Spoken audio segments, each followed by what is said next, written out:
Welcome to WatchMojo UK, and today we're counting down our picks for the funniest of funny moments that have appeared on British TV screens. Right, I'll tell you an anecdote. The moments are a mix of intended comedy or unfortunate and accidental hilarity. They're all out there to see in full once we've jogged your memories, so don't worry, we'll not spoil the joke. Just maybe add a couple bits of context you might not be aware of. Maybe with that, those moments may unveil extra layers of laughter. Before we begin, we publish new content every day, so be sure to subscribe to our channel and ring the bell to get notified about our latest videos. Number 20. Are we the baddies? That Mitchell and Webb look. For our first entry we have, unironically, the first sketch scene in That Mitchell and Webb look. For David Mitchell and Robert Webb, there was a lot riding on this particular scene. Have you noticed that our caps have actually got little pictures of skulls on them?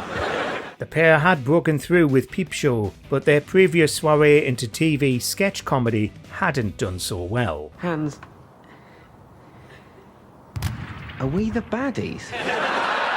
But where situation dropped the ball, the duo picked it up in the Mitchell and Webb sound. The radio show originated many of Look's now classic sketches, including this one, all about how the Nazis, with all of their death-obsessed iconography, somehow hadn't realised they were, quote, the baddies. As an introduction to their subversive, sometimes acerbic, other times downright daft humour, it's a good starting point, blending styles where others settle for one. I really can't think of anything worse as a symbol than a skull.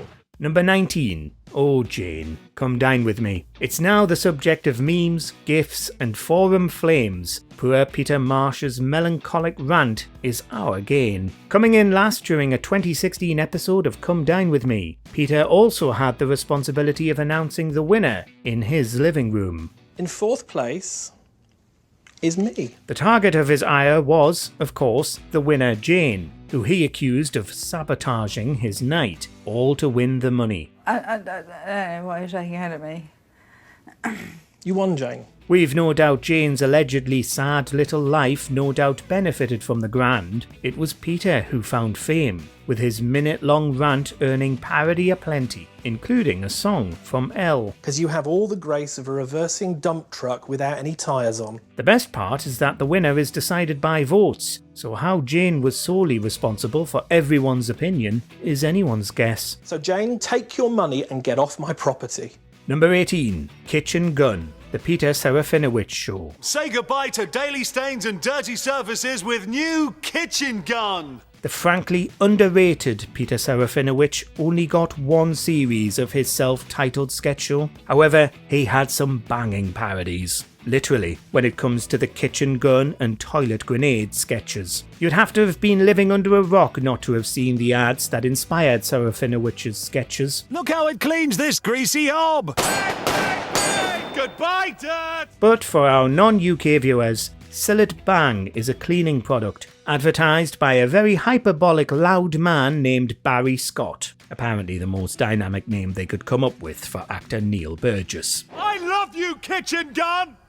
Put the two side by side and you'll struggle to see a difference between Burgess's Barry Scott and Serafinowicz's Derek Bomb. You can even use it on the washing up!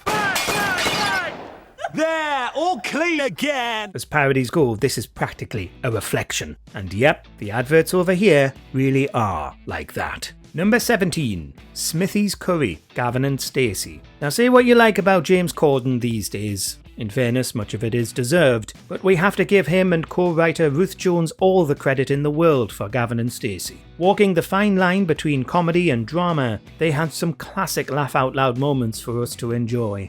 We're getting an Indian, what do you fancy? Chicken boner, lamb boner, prawn boner, mushroom rice, bag of chips, keema naan and 9 poppadoms. I'm just going to stick it on the table, you know. Whoa, right. Okay. Smithy's curry order is up there with the finest, as Corden's character goes into a long rant to justify his similarly long takeaway order. And in my book, a korma is pointless, it's futile, I won't touch it, but I can guarantee that Pete's already eyeing up my booners. So memorable that Deliveroo even held a campaign to replicate his choices of a chicken, lamb and prawn booners, mushroom rice, the bag of chips, the keema naan and poppadoms, and of course not forgetting the sagaloo. And yes, Pointless commas aren't included. In fact, forget it. I want no part of it. I'll order my own. I'll eat it in the car. I'm out. Number 16. Fork Handles. The Two Ronnies. 4 candles. In what is roundly considered to be the Two Ronnies' finest, there is this 1976 sketch set at a hardware store. No, 4 candles. Handles for forks. It's a consummate fest of puns, homophones, and misunderstandings. Wordplay that only they could perform with a straight face. For the record, it's called Four Candles, not Fork Handles, nor anything else it might sound like. Sore tips. Sore tips.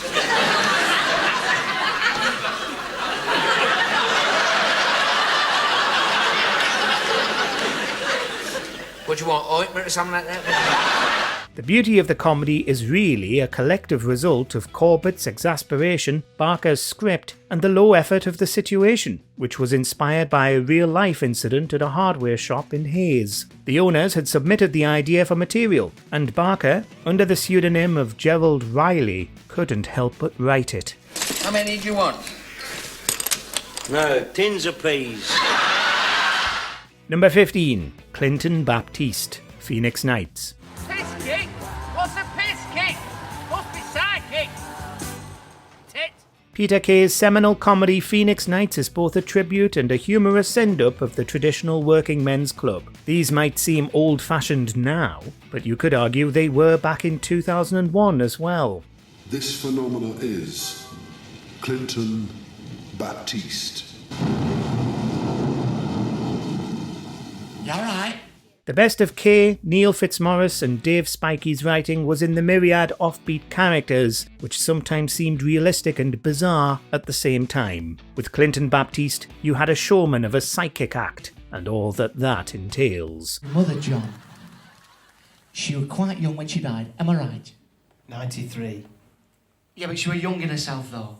She was young at heart. Wandering in seemingly from the 1980s, Alex Lowe's character makes quick work of alienating his audience before getting a word and powerfully insulting a patron. Now, I'm getting the word nonce.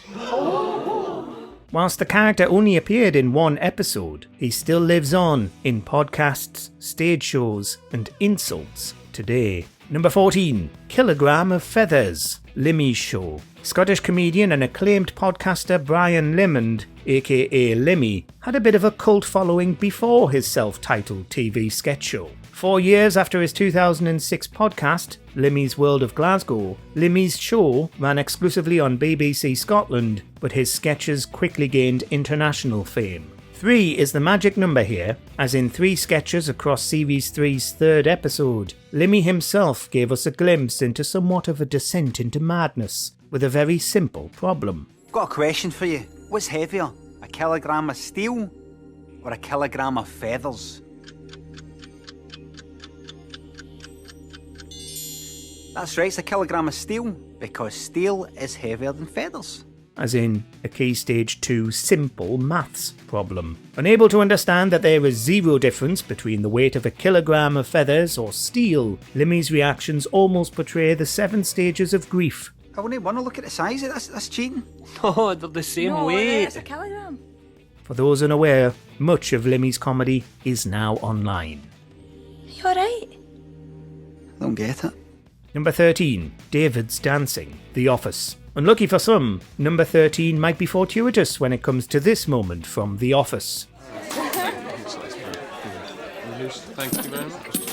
Cringiness had a place in comedy well before it, but it's truly Ricky Gervais and Stephen Merchant's mockumentary that brokered Schadenfreude's place in British TV. There's something so relatable about having a boss that defines Eleven Aretha. Gervais's Brent was a, quote, Frankenstein of people they'd encountered. With a character so well developed, all the duo needed were situations.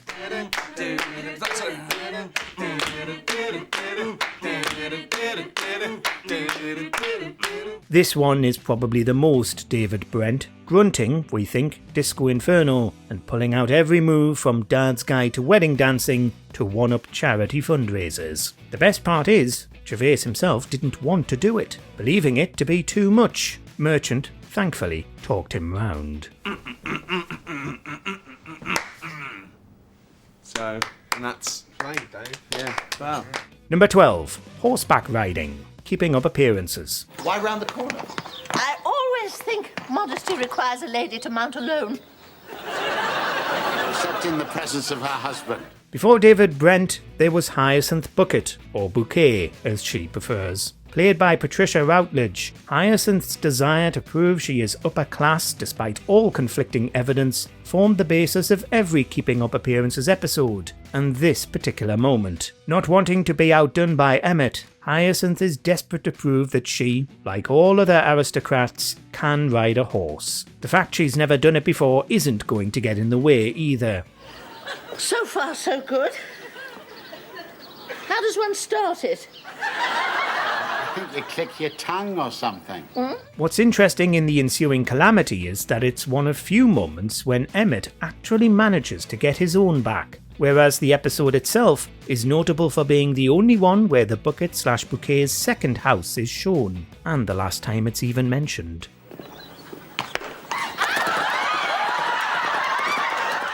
Number 11. German erotica dub, Toast of London. Wow, wow, wow. Look who it is. You two know each other. That's great. No, it isn't. It was inevitable that the notorious High Winds actor Stephen Toast would make an appearance. Matt Berry's hilarious creation is as unique as his pronunciation, which is central to this moment at the end of Toast of London's first series. Sorry, I'll do that again. Put my underpants in. Back on. There is a lot to love about this scene, as Toast and known homophobe Ray Bloody Purchase are dubbing German erotica. The awful sounds, Toast's pronunciation of Unterpanze, Ray's nightmare fuel eye contact.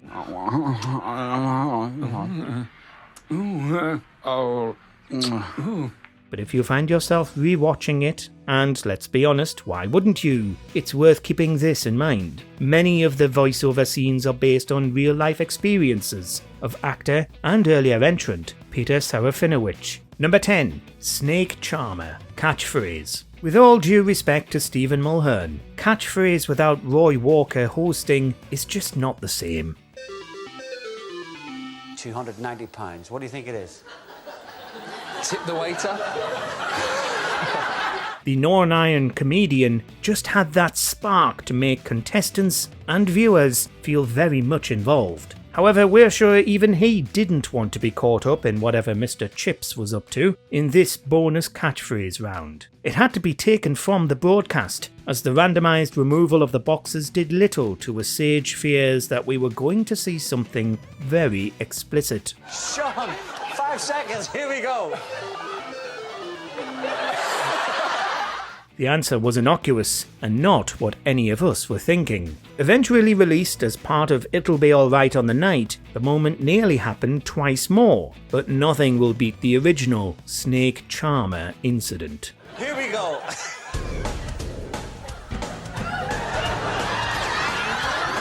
Sean! Snake Charmer. Number 9. The Funeral, Garth Marenghi's Dark Place. The show within a show within another show, Garth Marenghi's Dark Place enjoys a special place in our hearts. Do you really buy this portal to hell deal? I wouldn't say I buy it, Liz. Let's just say I'm window shopping. And right now there's a half-price sale on Weird. A cult following too, as it only had one series before Channel 4 decided not to commission it over, quote, low ratings. The Edinburgh Fringe show's adaptation has since become an internet sensation. Clips frequently send the internet insane and have been the basis for constant petitions to revive it since cancellation. Good God, that's a lot. This moment, from the first episode, probably explains why. In a move akin to the worst B-movie ever, Larry emerges from the funeral casket. Portal to hell. Move aside. That's the mother, Rick. Despite already exploding, his reanimated and restructured corpse almost escapes, were it not for Rick inexplicably carrying a 6-shooter which fires more than 6 bullets, Dean and his pump-action shotgun, and a random flamethrower. Well, that'll stop him. Number 8. Alan's Spike. I'm Alan Partridge. Alan Partridge is arguably older than some of the actors on this list. Since Coogan first portrayed the character in 1991, he's appeared in 8 separate series, a movie, and a lot of one-off specials. I've got it. There's a complimentary copy of my book, Bouncing Back, behind reception. Can you see it? Yeah. Right, great. Well, I'll replicate the cover stance. Okay, go on then.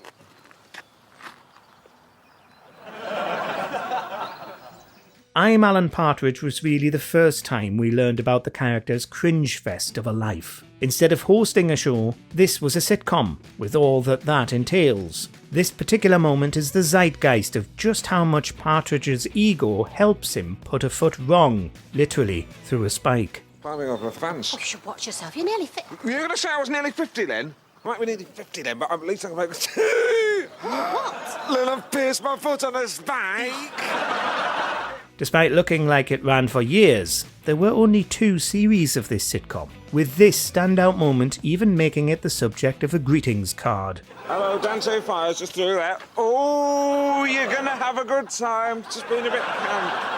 Number 7. The Dead Parrot sketch. Monty Python's Flying Circus. An iconic moment of British comedy, most people will point to this sketch whenever talk turns to Monty Python. Oh yes, the Norwegian Blue. What's wrong with it? I'll tell you what's wrong with it.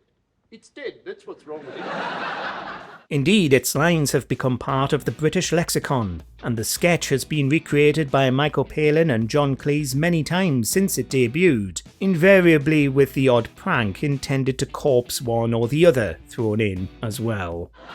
Polly! Polly Parrot, wake up! Polly! Margaret Thatcher infamously used it at a party conference in 1990, proving that Cleese and co-writer Graham Chapman's words are not for everyone. Despite its hilarity, and how ingrained it is in British culture now, the satire on sales personnel inexplicably didn't actually land with the live audience when it debuted. It has ceased to be. It's expired and gone to meet its maker. This is a late parrot. Number 6. Don't Tell 'Em Pike, Dad's Army. This moment comes all the way from the fictional Walmington-on-Sea and their World War II home guard. Dad's Army enjoyed a long run on British television and in cinemas from 1968, with lost episodes being remade as recently as 2019. Everyone's favourite moment has to come from the deadly attachment. There was already a lot of contentions for biggest laughs already, such as Jones wanting to put it up him, and the fish and chips debacle. I am making notes, Captain. And your name? But the short interchange between the furious U-boat captain, a cheeky Private Pike, and an oblivious Captain Mannering earns its place on this list. Right, what you like. You're not going to win this war. Oh, yes, we are. Oh, no, you're not. Oh, yes, we are. Look closely and you'll see Pike smirking. Ian Lavender's attempts to stifle his laughter reportedly resulted in injury and a request to point the camera elsewhere. Your name will also go on the list. What is it? Don't tell him, Pike. Pike. Number 5. The Wedding, Peep Show. Peep Show's 4th series ended with the beginning of an end. What am I going to do? What's going to happen here? Because, personally, I have no idea. I really need to get to a urinal, Mark. Mark is getting married to Sophie, and really doesn't want to. Sophie is marrying Mark, and she really doesn't want to. And yet, cold feet aren't on the menu here, as they miserably tie the knot. When are you going to stop? Not for a bit. Stop, Jeremy. Stop it. It's going down the cracks. I can't stop. Stop! Oh, piss yourself. Stop pissing yourself. It's not that simple. It's regarded as Peep Show's finest episode, despite how decidedly miserable the characters are. Surprise! Hello, it's me. Look, I've surprised you. What a brilliant joke. The real proof that cowardice will get you nowhere. The entire scene is a testament to how cleverly macabre the show was, without getting too dark. Here, anyway. It's also the second episode to have the title Wedding, as Series 2's closer shares its name. Jeremy's marriage lasted longer than 2 minutes, though probably shouldn't have. This isn't what I want! He's horrible! Number 4. What a Guy. Red Dwarf. There were a lot of moments that really established Red Dwarf's status as a comedy legend. We could point to the debacle with the alert bulbs, or Rimmer's ridiculous tribute, but this entry goes to someone who wasn't really part of the central cast. Well, kind of, anyway. Do me a favor, will you? And feed snappy! In a world of cinematic multiverse blockbusters, Red Dwarf got there first with Ace Rimmer. An alternate Rimmer, Ace is everything that Arnold isn't. Chris Barry plays both versions of the character, with Ace's debut fighting parallel German soldiers in a plethora of ridiculous ways.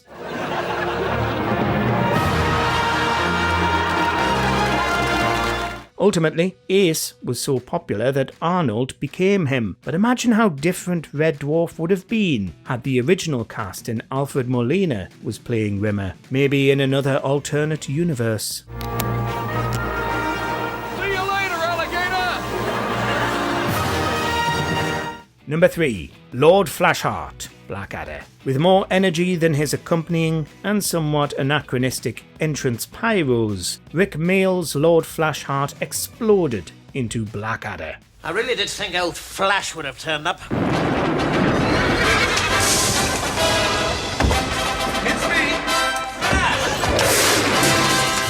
Mayall had already been in the show as Mad Gerald, but unlike the other characters, this wasn't from the original series. With so much gusto, it's hard not to love Flashheart, even when he steals your bride, which he does.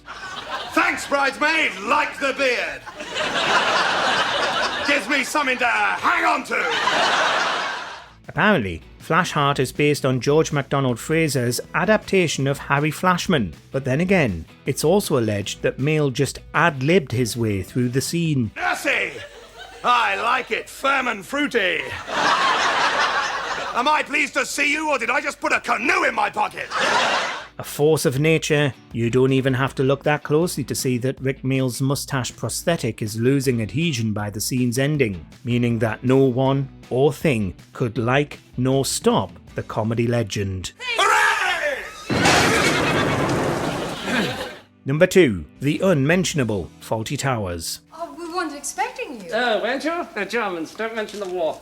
I see. For comedy-loving Brits, it's usually a trade-off between this moment and one other for top spot in polls. For us, the penultimate entry has to be a concussed Basil not mentioning the war to German guests in Fawlty Towers. Prawn, that was it. When you said prawn, I thought you said war. Oh, the war! Oh, yes, completely slipped my mind. Yes, I've forgotten all about it. Actually, that's an understatement, considering John Cleese's character goes into a full rant about it before impersonating Hitler and launching into an exaggerated goose step plucked straight out of his Ministry of Funny Walks library. I'll do the funny walk.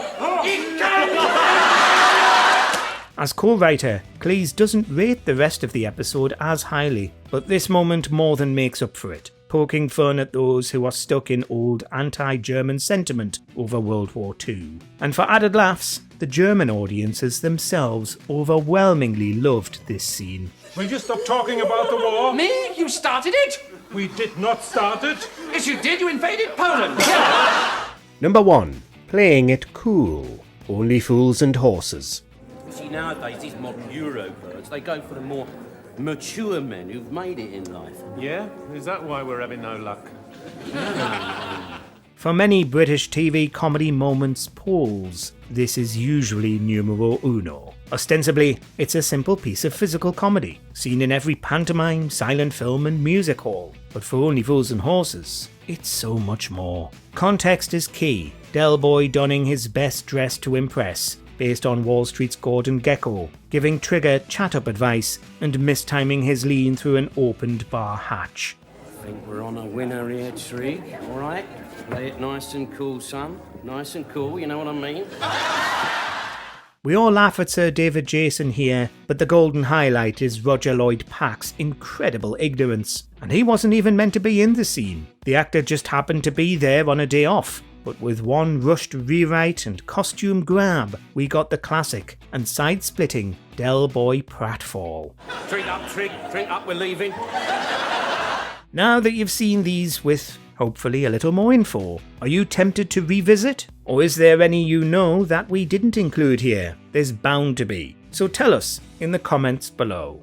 But steel's heavier than feathers.